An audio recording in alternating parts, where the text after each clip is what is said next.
I'm Sarah, 30 years old, and today I want to share a part of my past that I've kept hidden for a long time because it was difficult and painful to face.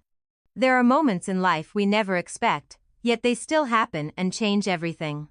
I never imagined that I would have to suffer because of a truth I still struggle to accept. My story isn't about love or a happy family, as many might assume. It's about sacrifices and emotions that remain unspoken.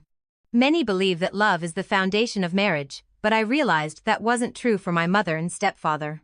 From the moment I met him, I sensed something was off. Over time, I understood that my mother was just an excuse he married her because of me. After my father passed away when I was young, my mother, Amira, managed a small fashion store. She raised me with care and dedication, working tirelessly to build a better future. Her strength and determination not only provided for us but also made her store a beloved spot in our neighborhood. To me, she always seemed strong and independent. Life continued peacefully as she focused on her work, and I dedicated myself to my studies. Starting university was a major turning point. It was my first real taste of independence beyond my mother's protection. During those early days, I had many new experiences, and one of them was meeting Mr. Ethemy teacher and, as I later discovered, my father. He taught philosophy, and from the very first class, I was drawn to the way he explained things. His insights changed my perspective on life, and we often had deep conversations after class. However, as time passed, I started noticing something unsettling about the way he looked at me. At first, I thought I was imagining it, but his gaze felt too intense, as if he saw something in me that I didn't understand. It wasn't just a teacher's look, it was personal, filled with unspoken messages that made me uneasy. The more I noticed it, the more uncomfortable I became. Eventually, it wasn't just his looks, his actions also felt off. Whenever I spoke or walked past him, he would step closer, sometimes placing a hand on my shoulder in a way that unsettled me. At first, I brushed it off as harmless, but over time, it became overwhelming. One day, he stayed back after class, claiming he wanted to discuss the lesson, but the conversation felt different. It wasn't just about studies. She seemed eager to prolong the meeting. His presence, once inspiring, now made me feel trapped. I no longer felt the boundary that should exist between a teacher and a student. Slowly, I started distancing myself, avoiding one-on-one conversations, making excuses to refuse his help, and sitting farther away in class. I even started arriving late just to avoid running into him before class. I believed that if I kept my distance, everything would go back to normal, and I could forget the unease I felt.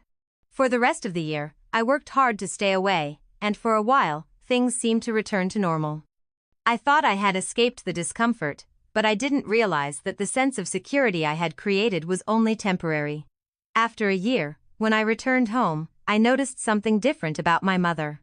She seemed happier than usual. Her eyes sparkled, and she often laughed to herself as if holding on to a special secret. I grew curious, but she simply said she was happy because life was getting better. One afternoon, as we sat together in the living room, she suddenly moved closer to me, her face glowing with joy. With a bright smile and shining eyes, she told me she had met someone special and wanted me to meet him. Her joy and every little thing she did brought me happiness as well. My mother had raised me alone for years, sacrificing her own happiness to care for me. Seeing her finally find the love and fulfillment she deserved made me truly happy. I eagerly anticipated the day she planned to introduce me to the man she cared about. The house was spotless, and she had set the dinner table beautifully. The excitement in her eyes was undeniable, and I hoped this man would bring her the comfort and joy she had long been searching for. When the doorbell rang, anticipation filled me. My mother rushed to open the door while I remained in the living room, imagining the person who would soon become a part of her life. But the moment the door opened, and I saw Mr. Ethan walk in, a wave of shock paralyzed me. I stood frozen, unable to process what I was seeing. All the unease and fear I had felt about him came rushing back. The man my mother adored and introduced with so much affection was the very same man I had desperately tried to avoid. A flood of questions overwhelmed my mind. Why him? When did they meet? Was this intentional? A deep sense of discomfort settled in my heart as memories of his unsettling stares and inappropriate actions resurfaced, clouding my thoughts. I turned to my mother, hoping she would notice how bizarre this situation was, but she remained blissfully unaware. Her smile never faded as she introduced Ethan as if everything was perfectly normal. To her, this was simply the man she loved, but to me, his presence was a storm of emotions I couldn't escape. Mr. Ethan walked in with a composed smile, polite and well-mannered.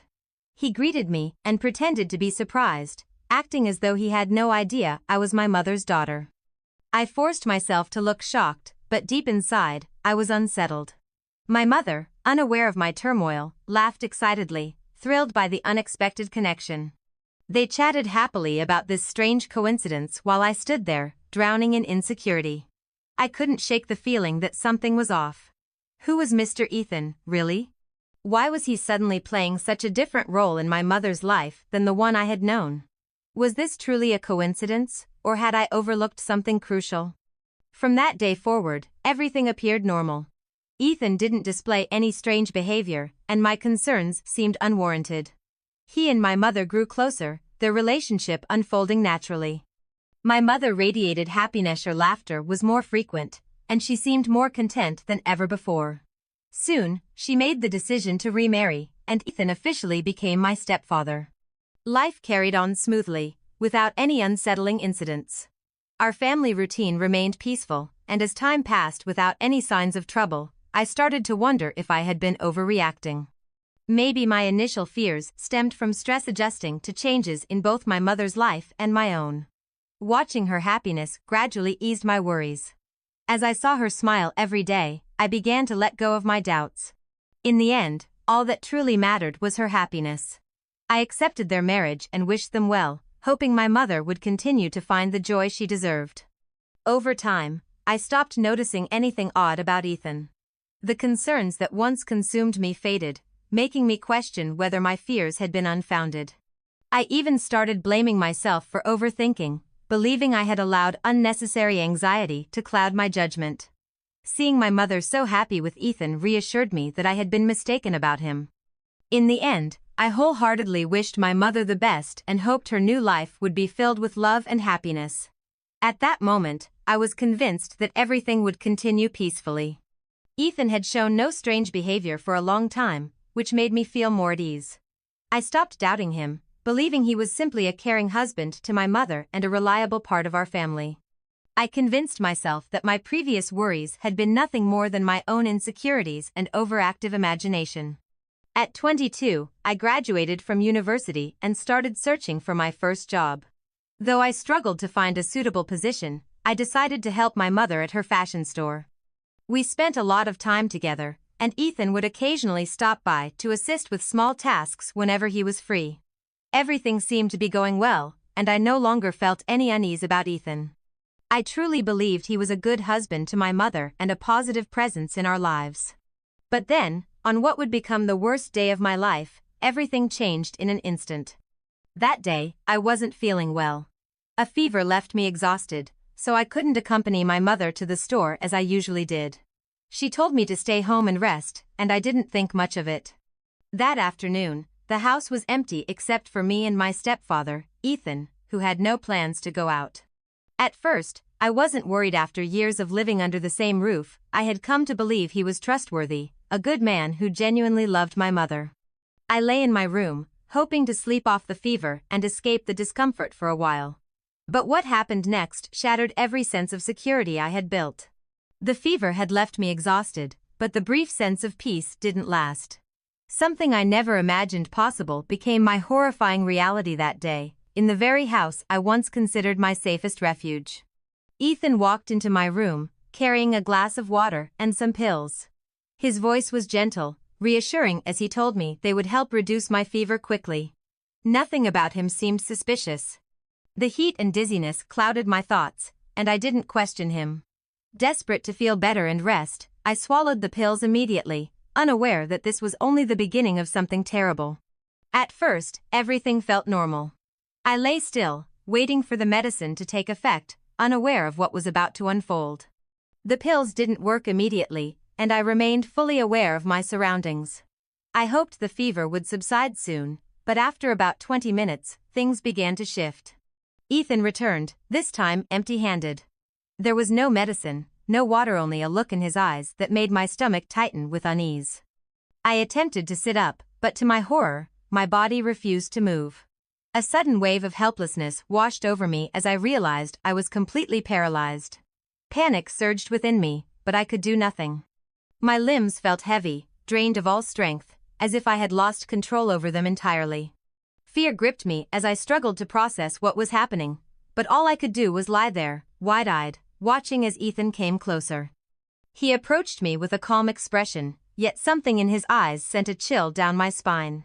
I tried again to move, to escape, but my body wouldn't respond, not even a single finger. The fear intensified when he leaned over me, his once warm and friendly smile now twisted into something cold and terrifying. Then, in a soft whisper, he uttered words that sent a shock through my entire being. "I've waited a long time for this moment." Disbelief and horror crashed over me. My mind raced, trying to make sense of what I had just heard. Had I misunderstood? Was this some kind of nightmare? But no, this was real, too real. The very fears I had buried deep inside were now unfolding before my eyes. I had tried to convince myself they were irrational, but now, they had become my living nightmare. Ethan sat beside me, watching me with a sickening sense of satisfaction.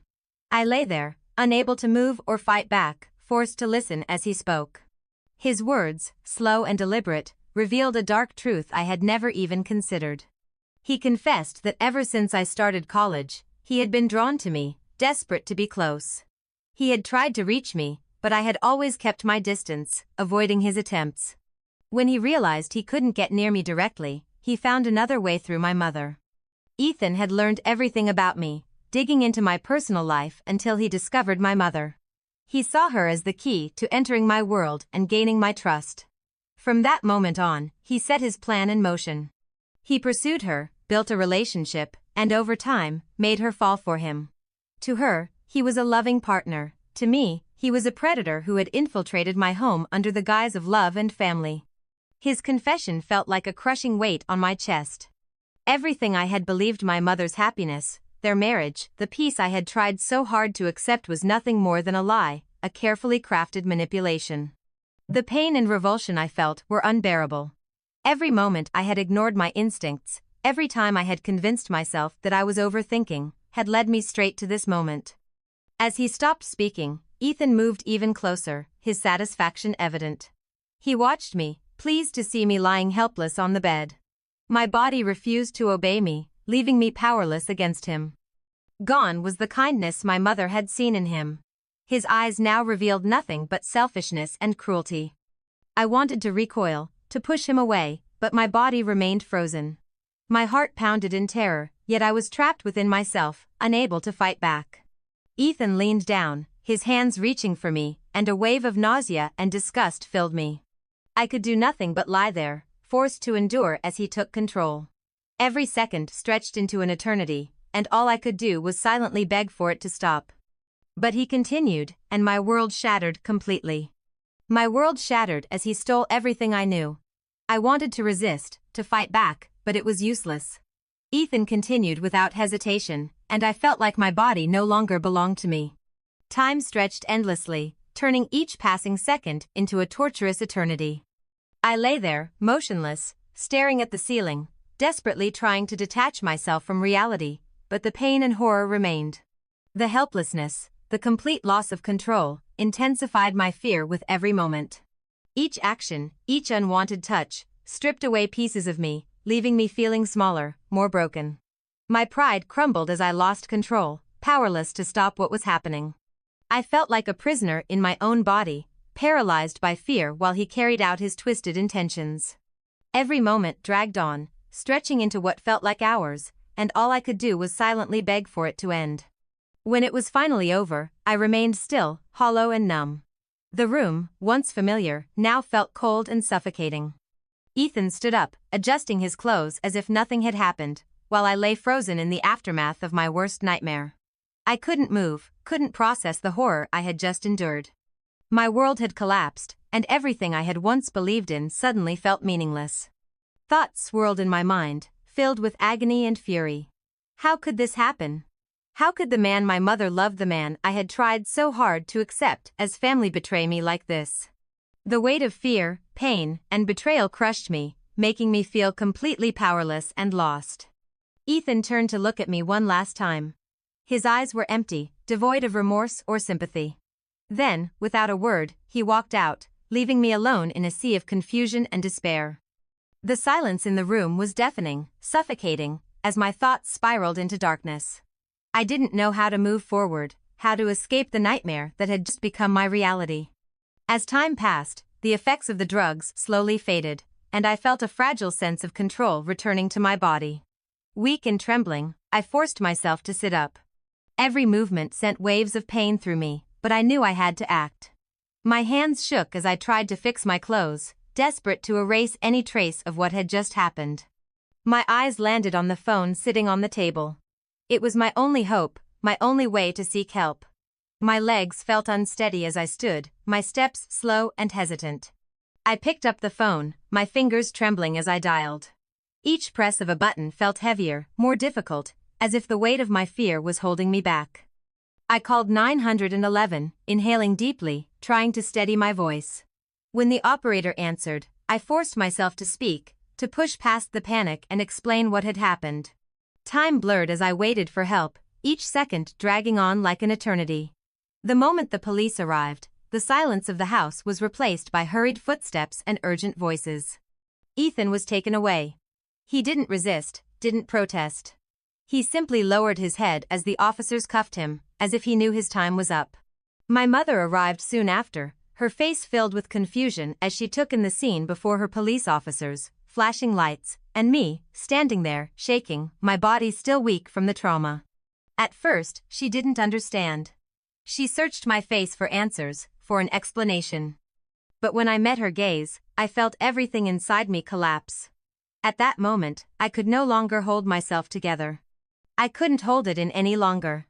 Tears streamed down my face as I poured everything out to my mother, struggling to find the words to describe what Ethan had done and the unbearable pain I had endured.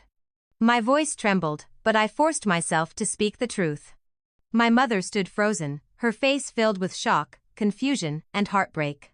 She didn't interrupt, didn't react, she just stood there as if her entire world had collapsed around her. When I finally finished, she fell to the floor, sobbing uncontrollably. The weight of guilt crushed her as she whispered over and over, "I'm sorry, I'm so sorry." She blamed herself for not seeing the truth, for letting Ethan into our lives, for unknowingly putting me in harm's way.